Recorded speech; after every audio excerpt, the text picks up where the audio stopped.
Maintenant qu'on a parlé de l'origine des Peuls, on va s'attaquer au mythe qui entoure le peuple Peul.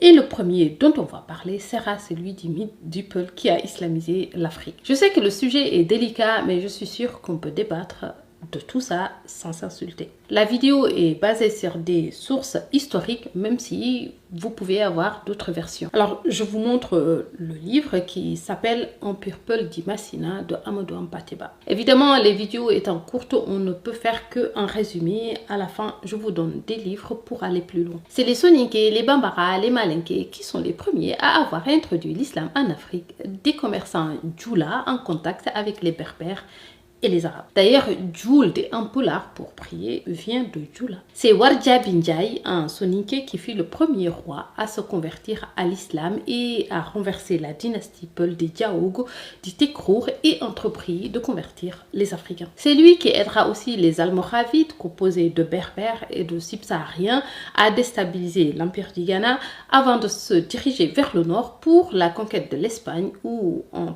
passant, ils fonderont la ville de Marrakech au Maroc. Plus tard, au XIIIe siècle, c'est l'empereur du Mali, Kanka Moussa, qui va introduire l'islam comme religion d'État. Il fera d'ailleurs un pèlerinage à la Mecque qui restera dans les annales. Au XVIe siècle, les Peuls vont fonder le royaume du Fouta Toro, dominé par des Denyankobe, des Peuls vitalistes et animistes qui seront renversés plus tard par les Torobes. La révolution des Torobes au XVIIIe siècle se dresse plus contre l'oppression des musulmans que comme une révolution islamique comme la suppression du Mouddhorm et la lutte contre l'esclavage et l'abolition des castes. On parlera d'ailleurs de la naissance des Torobes. Les Peuls arrivent à l'islam vers le XVIIIe siècle avec les Almamias, même si la population Peul s'est convertie par mimétisme. Beaucoup de peuples africains étaient forcés à s'islamiser pour échapper à l'esclavage, même si cela ne les a pas tellement sauvés. El Hadj Oumar Tall a plus imposé le tijanisme que l'islam. Son djihad a fracturé la société Peul